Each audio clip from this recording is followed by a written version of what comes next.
6. Casual spite at the club. I was thinking of calling these obnoxious people, but I won't because they're not. They're just selfish and self-absorbed. They are the people beyond whom you find yourself stuck at a major intersection because they forgot to signal that they would be turning right. They are the ones who enter the highway not by easing into the flow of traffic as they're supposed to, but by barging in without looking and forcing you, driving on the right lane, to abruptly slow down at the risk of creating a major accident.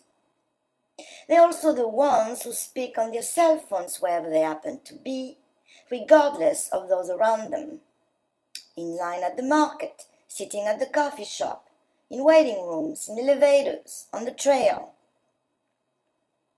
People like that are the same people who engage in conversation, regardless of where they are and whom they might bother. They are the people who drove me out of my club, and a beautiful club at that. The exercise room has floor-to-ceiling mirrors, so guys can take a solid look at their sweating selves while grunting.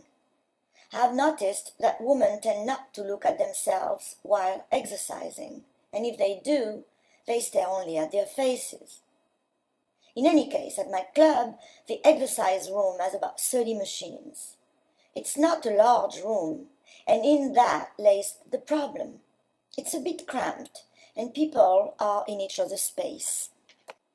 Members, of course, come on different days, at different times, and before giving it all up, I tried all hours and days to avoid the few impossible ones.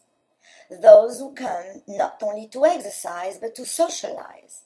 In other words, to talk. Now, there's nothing wrong with exchanging a few words and laughter about this and that.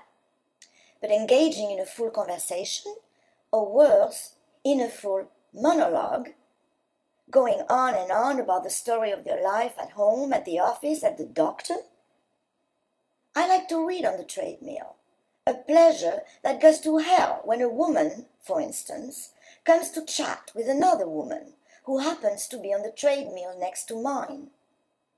And on they go, about their divorce, or about their boss, about their children, or their ovaries.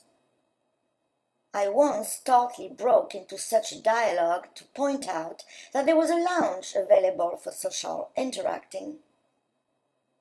They both reacted by gaping at me, and then the woman who had come to chat retorted that as far as she knew, we were not in a public library. Well, I thought, aren't we clever? Situations such as this kept happening to drive me mad. I knew it. Men and women of all ages talking about their personal life for everyone to hear, sometimes going at it from across the room, while running or biking. Was I the one with the problem? That's what the manager to whom I eventually complained seemed to think, when he suggested that I buy an iPod, that, by definition, a club was a place for people to relax, to interact. I got a iPod, but it didn't help. An echo of voices kept coming in through the earpieces, and anyway, since I knew they were chatting, it was enough to torture me. And now, on to the last straw that made me cancel my membership. One of those difficult-to-take members was a middle-aged man, whom I had tried at all costs to avoid, but who was obviously either living in the exercise room or determined to show up when I was there. He acted as if he was in his own kitchen, entertaining his own private guests, and I swear he would not shut up. He went on and on about just about everything, ever so delighted with himself, and utterly oblivious to my mounting irritation, although I shot him some pretty nasty looks. I even considered grabbing myself and barking at it as if I was talking to someone, but I didn't, because in the end, behind the bravado, I can be a coward. That fatal day, I was in the parking lot when he stepped out of his car.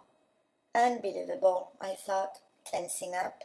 I was turning around to go back to my car when he rushed to my side and said, "Hi there." Then he asked, "Can I have your email address?" Stunned, I gasped, Whatever for?" "Well, I'm starting a fundraiser for my niece who can't afford college, and—" I stared at him a moment, and then I said, "No." "No?" he repeated, astonished. "Yes, no. And one other thing. You are the biggest egotistical ass I've ever met. I hate you and I want you to die. I want you to die by being talked to death." "Oh, all right, I didn't say that." I said no, and then I just stood there like an idiot, staring at him. He finally turned away, shrugging. I went to my car and I never looked back.